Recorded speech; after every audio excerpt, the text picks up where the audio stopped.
Well, judging by the clock on my Xfinity mobile phone, a Pixel Why do you 4a give so much 5G. promo, man? So much I hope promo. somebody's going to pay us. It's noon on Tuesday, November 16th, 2021. And this is news that you can use from YAA. It's your dear friends, Zach and Ray. And I believe I have no idea what we're doing today, which is par for the course, ladies and gentlemen. Sam is here. Thanks for being here, Sam. Yesterday, Pops, was a fun show. Today is going to be even better. We're going to be talking about a few things. We've got on the docket today our dear friends over at Rivian. Yes. We're going to talk about them and their stock price here in just a moment. Patience pays off. We have an update from Robert, who was the gentleman who was trying to sell his leased vehicle and had $3,000 in fees associated with it. Got an update on his story. I We think he also was have, trying to buy it, wasn't he? He wasn't trying to sell it. yeah, he's trying to buy his, he was trying to buy Yeah. his previously leased vehicle. Yes. Got an update there. New vehicle transaction prices have hit new record highs. We'll talk about that. And quite frankly, Pops, what I'm thinking is the bubble that we are inevitably in. We got to discuss that because auto credit availability is also reaching some all-time highs. That makes me very concerned. Well, I don't know why that would scare you, just because they're going to make credit easier for everybody to get, even those that shouldn't be getting it. There you have it. Igor's here with us, Shane's here, Vincent's here, and Frank is here as well. Jordan, yes, bubble time indeed. Let's start though, Pops. Let's kick things off here with the Rivian news. This is insane. This is just 15 minutes ago from our friends at Automotive News.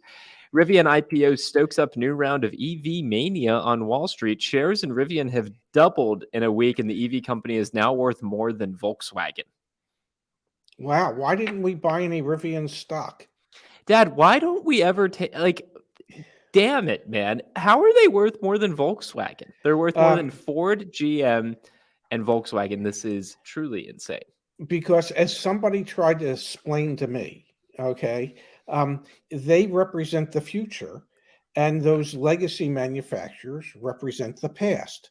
And so investors are betting on Rivian's future more so than they are on Ford, General Motors, Stellantis, Mercedes, BMW, all the legacy brands. So that's the reason, from my understanding, and God knows I don't get it, but from my understanding, the future looks bright for electric vehicles, and investors tend to agree. We'll find out in 10 or 20 years from now. Rivian is more valuable than Volkswagen, like we just said. Yes. Goldman Sachs, Citigroup, Unilever, Boeing, It's Unilever. Starbucks, Unilever. Target, CVS, HSBC, General Electric, John Deere, Caterpillar. Like, it's just Daimler, IBM, SoftBank, 3M. I mean, I don't know. It's just, to me, it's truly ridiculous what's happening there, and honestly, a bit indicative of this kind of like bubble environment that we're in. Look, you keep telling me that the stock market is future looking, that they don't look back, and that apparently the future is all electric. Apparently, I don't know. Maybe I come from a slightly different generation that says, "Well, prove it to me first." But in today's world, there is enough money out there that people are willing to invest based on, I think this should work, as opposed to prove to me that it will work. And the fact that there's Amazon's involved, which is one of the largest tech companies in the world, and they've committed to purchase 100,000 of these Rivian delivery trucks. Then there's what are they paying for them? Even if they get them wholesale, they're paying a lot of money for them. UPS at some point will probably be buying these trucks. I mean, so yeah, no, I hear you. Yeah, so apparently, damn it, we should have gotten in on the IPO. apparently Steve's here with us from Facebook. We appreciate that. as well. Pops, we've got some really honestly interesting news and also concerning data, if you ask me, around the affordability of vehicles. And that's where I'd like to head. Okay. Next, Cox Automotive, they put this out just yesterday. New vehicle affordability declines to another new low in October. So Cox, every month or so, puts out this update for how long weeks of income needed to purchase a new vehicle. Pops, you see the chart on the screen. What's happening? The average individual has to work 42.4 weeks to be able to afford a vehicle at the average transaction prices today. And the average transaction price in October for new vehicles surpassed the $46,000 barrier. Now, we keep talking about attainability and affordability. And if I'm not mistaken, there was an article in Automotive News recently about, well, the $20,000 and below MSRP cars are certainly going to be farther and fewer between.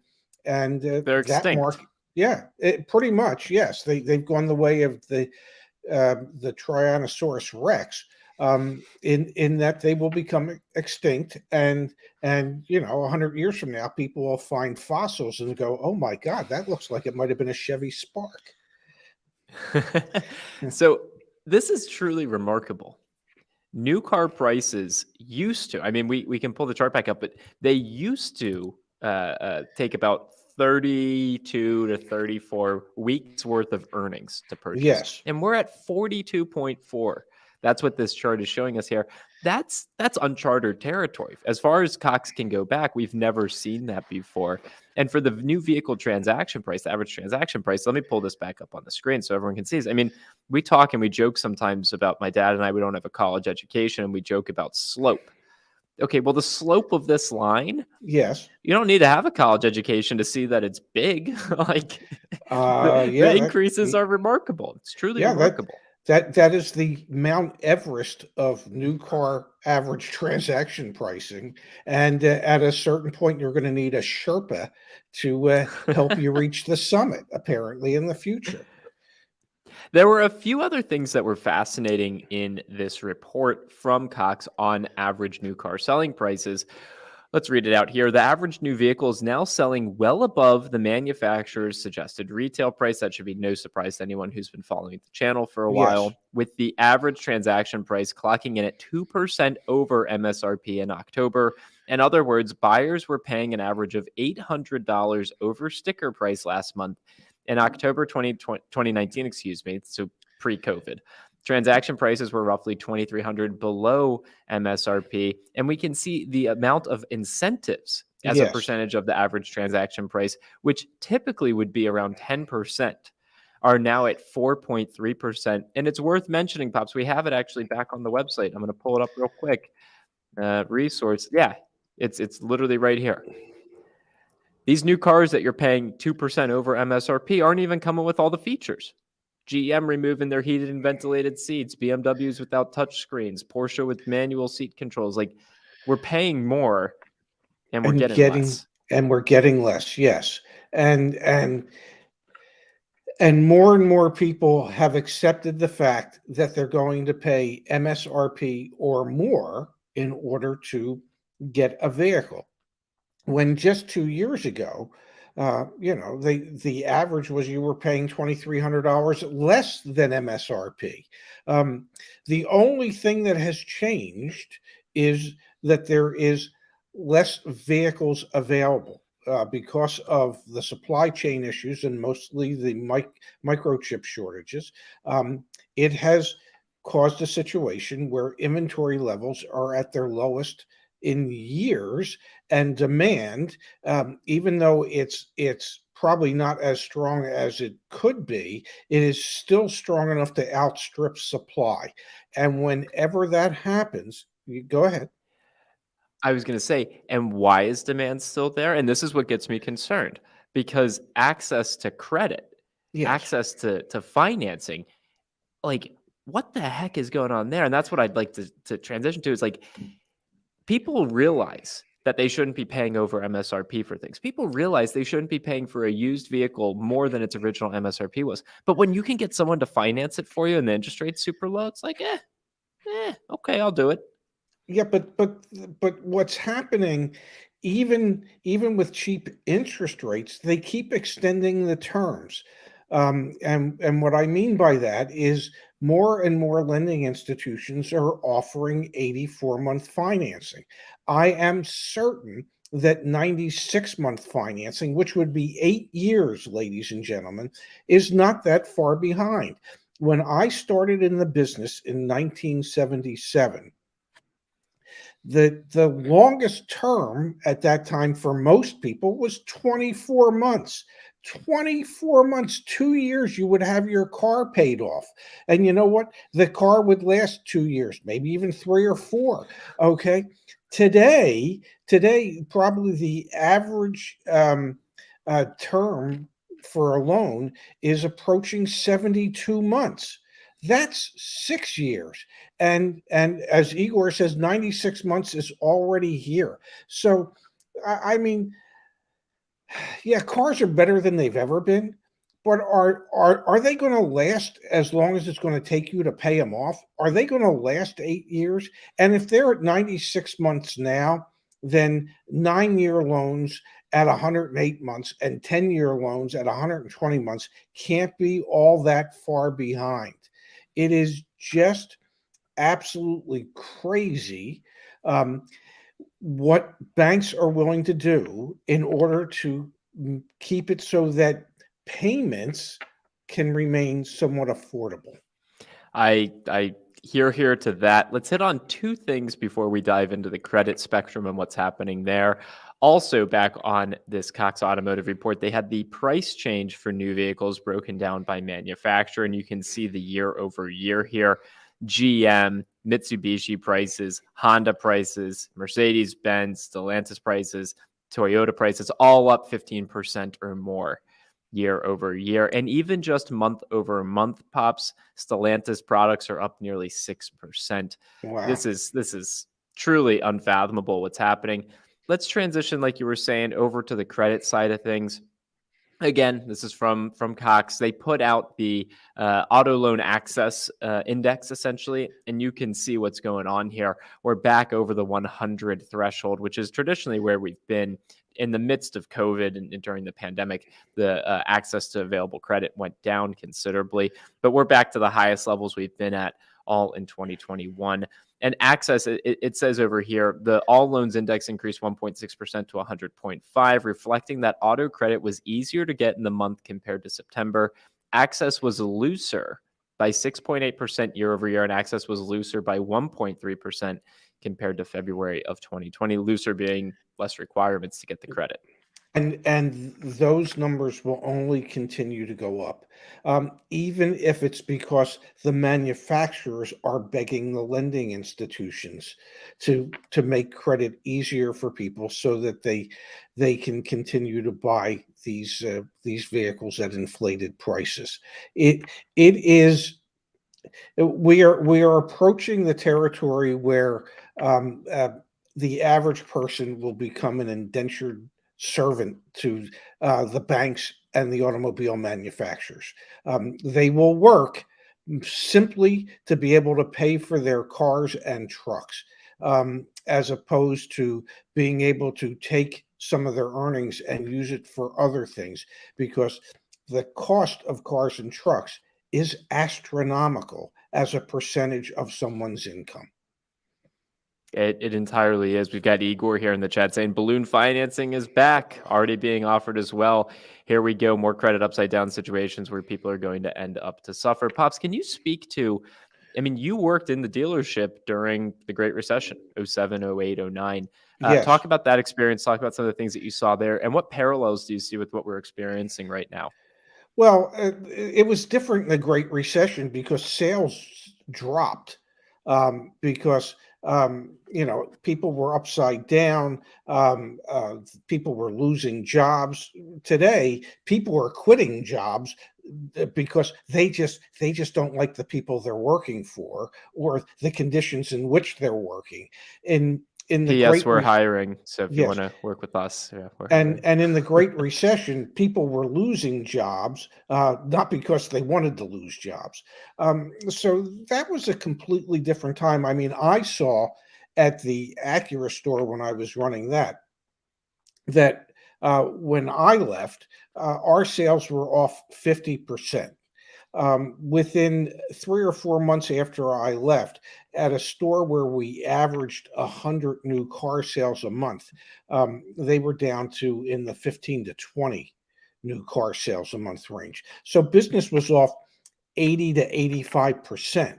Um, Today, you can't hit the big sales numbers, but every car you have is either spoken for or pre-sold or will be sold within 2 to 3 weeks if it sits that long. And credit was too easy during the Great Recession. Credit is still too easy today.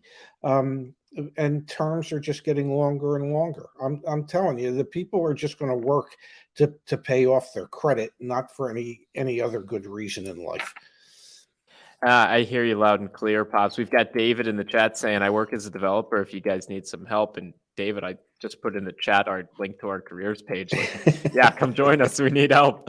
Um, Uh, yeah, and I think one of the things that I find fascinating, we were in Arizona at the time. You were working at Acura North Scottsdale.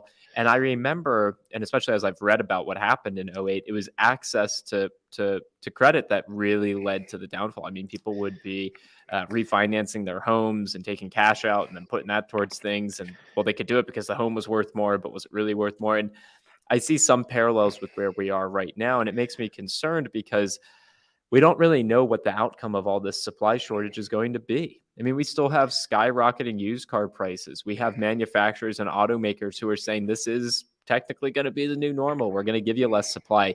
The systems that we have in place worked really well, put well in quotes, worked well and were profitable and sustainable for that process to work with that amount of supply, with those, like, the inputs going in, the outputs coming out. There's been so many changes to this system. I wonder what type of long-term effects it's going to have on the market and on consumers. well, I think that'll all depend on the size of the next recession. And honestly, I don't think that we can be all that far away from a recession, because inflation is rearing its ugly head. People's dollars don't go as far as they used to. Um, Income levels have not kept up with inflation. Um, Things are just going to get out of control, and then when there's panic, which is, psychologically speaking, that's what happens to the masses. They panic and they pull back all at the same time, and it becomes like a self-fulfilling prophecy. And that's when, as they said in the movie Airplane, the poop hits the fan.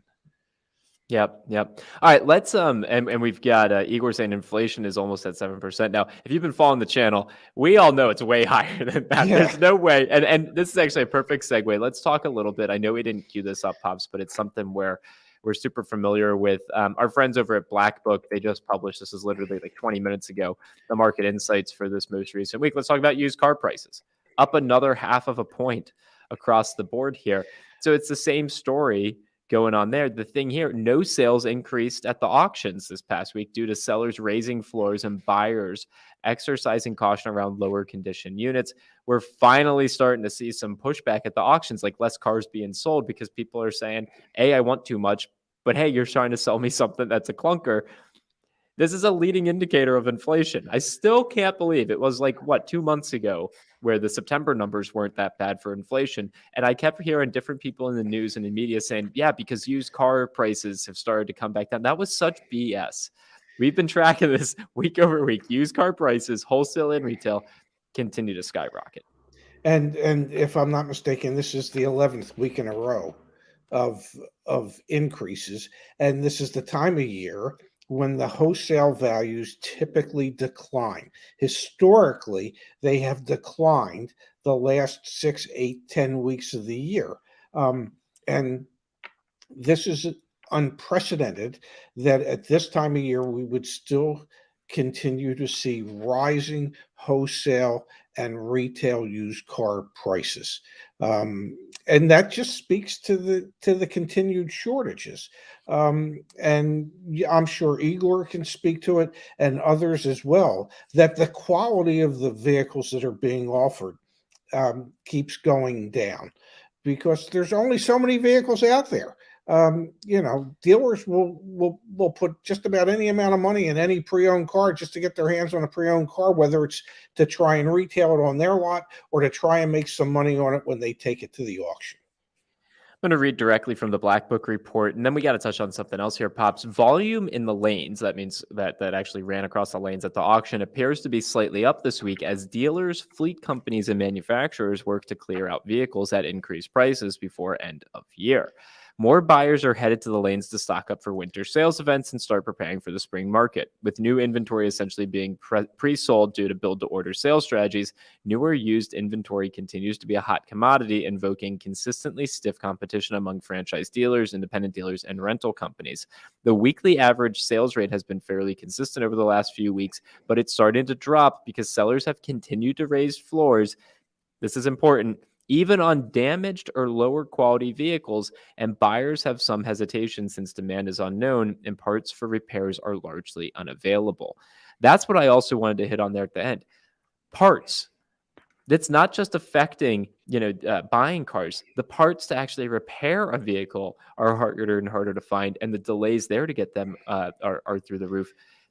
To reiterate to our channel and to our community here, a fair car deal right now is like a one that, and if it's a used, one that passes a pre-purchase inspection and doesn't have a crap ton of fees on it. Like, sign me up for that. And if when this bubble bursts, which it has to eventually, like, that'll change again. You'll get back to, okay, we haggle, we negotiate. But Yes. holy cow, right now you can't even find a car to buy, let alone one that's not been broken, that's passing the auction, or the parts needed to repair it. Yeah, the really pristine cream puff pre-owned cars are harder and harder to come by, and most of those typically would be lease returns. Where people are only allowed to put 30 to 36,000 miles a year, or either a 10,000 mile a year lease or a 12,000 mile a year lease, and those cars are typically well maintained.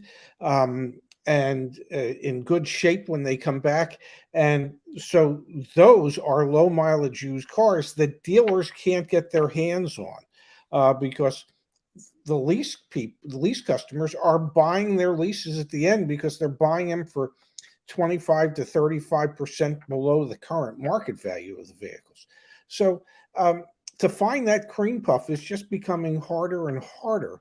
And the only things that are available are vehicles that are damaged, vehicles that have issues. It's an absolute nightmare. It's something that I've never lived through, and thank God I am out of the retail automobile business. I wouldn't want to have to be running a dealership under these circumstances. I understand that because of some of these shortages, dealerships are much more profitable than they've ever been. But the amount of headaches associated with that profitability is, probably staggering. Absolutely. Absolutely. Igor in the chat saying, I have cars at my body shops waiting for body parts for almost a month so my guys can start to work on them. That's the new normal. That's exactly the new normal. And you could check with Igor, and he would tell you that the average time from when you trade a car to you've reconditioned it, is you want to get that out on the lot within 72 hours. That's the benchmark. And and with aging policies for used cars of anywhere from 60 to 90 days, it becomes imperative that you don't lose any time in the beginning. Well, if you have cars sitting at a body shop for 30 days, you've already a third into your 90-day turn policy, and you still don't have a car that's lot ready. It's insane. It's absolutely insane. We had the Tesla recall news the other day. Justice saying my recall, my suspension can't be scheduled until January due to part shortage. So again, everyone knows. Let's hit on some good news. A little bit of good news here. Okay. Okay.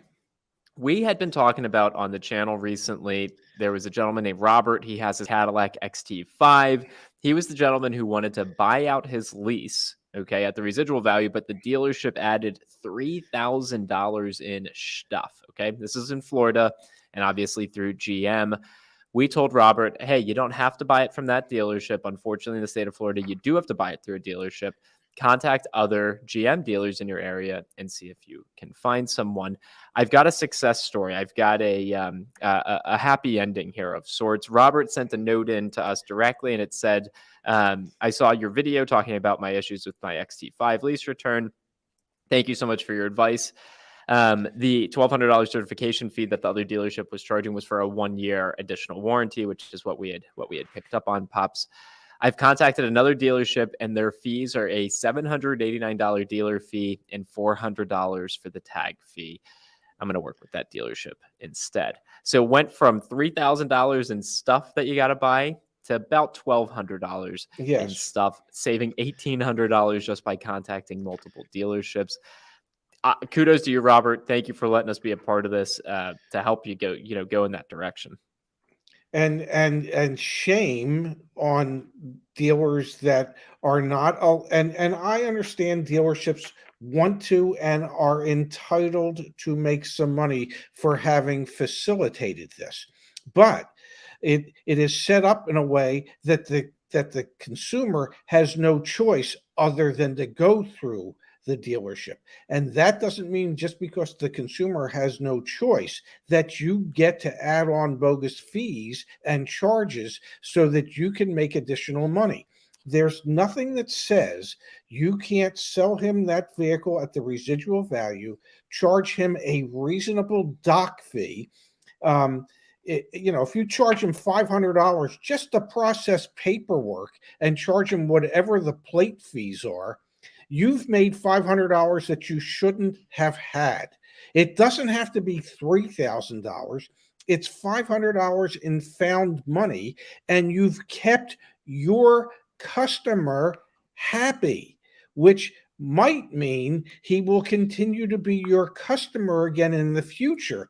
But I can assure you the originating dealer that wanted $3,000 in stuff won't be his dealer of choice the next time around. I keep saying it, it's common sense, but unfortunately, common sense ain't all that common. Yep. Nope. Trust me, Pops. Hey, quick question for you. Could Robert have gone to a different state? Could he have gone to Georgia and tried to buy the car there and then get it registered in Florida? I don't know. Perhaps, that would be something you'd have to look into. But it is really unfortunate that in Florida you're mandated, if you're buying out a lease, to have to go through a licensed dealership in order to do it. And because of the situation with shortages, that brands are mandating that you have to do it through one of your branded dealerships, and that's. It's just a recipe to take advantage of a consumer. And at some point, states need to look at ways, I don't know, to help consumers, to mitigate these type of situations where we're causing people to spend way more than they need to or should have to, And they don't because even realize they have other options. Like if you don't have someone to tell you you can shop this at other dealers, you spent the yes, 3,000. Pops, yes, real quick, want to hit on it here. Igor put in the chat, I can't even get people into rentals because insurance companies aren't approving for their cars to sit around that long at body shops without any work being done while waiting on parts. And Justice chimes in and says, how many times have we seen this on the general channel back on the community forum? Join yaa.com/community. People buy cars and now they sit waiting to have repairs done and they haven't driven it yet. This ties entirely back to, remember that other story, the gentleman who signed the discount refund yes. agreement, who then his Toyota 4Runner was having issues and he wanted to get out of it and he couldn't, waiting for part. Oh man, it's tricky. It's an ugly time to be buying a car. I want to wrap with one final note here, Pops, which was As consumers, we should be empowered to make smart decisions. Public auto retailers Q3 per vehicle F&I profit grows. We know, we get it. More and more times, dealerships are saying you have to buy this product to buy the vehicle. We have a video with Miss Kimberly Klein very recently that we did back on the YAA channel. You don't have to buy those extra products with a vehicle. All of these different public retailers are making more and more money in F&I. AutoNation's average F&I gross was up to $2,500. Sonic $2,100. Group One nearly $2,300. Everyone's making nearly $2,000 in F&I profit on every vehicle. Get an extended warranty quote for, okay, don't even buy an extended warranty or the gap insurance or the tire in the wheel, although gap insurance you probably want right about now. But anyway, Yes. you don't necessarily need to buy these things. Research them, be informed. If you are going to buy them, negotiate the hell out of these prices. Like, get the extended warranty quote from us and use that as negotiating leverage with the dealer on the tire and the wheel and stuff like that. If you want to buy it, contact multiple dealerships. They are making more money than ever before on these things. And it's imperative that as consumers, you recognize. I didn't know this before I started doing these videos 2 years ago with my dad. You can negotiate that stuff. So negotiate it or just don't buy it. It's really frustrating to me that if it's taxable, it's negotiable. Sorry, Igor said you're on fire and I got a little toasty over here. So sorry. No, it's, that just knowledge is, as we like to say, knowledge is power. As I like to correct that, it's applied knowledge is power. If you have the knowledge, but you don't apply it, it's not power. But if you apply the knowledge that we're sharing with you, that these things are negotiable, that the markups on these things is astronomical, then yes, you can negotiate that stuff, but most people aren't aware of that. Most people just accept it as a matter of fact that this is what it is and how much it costs, and it isn't. You everything in life is negotiable. Trust me. I wish Mom was still around to kind of comment back at that. So here's the deal, Bobs.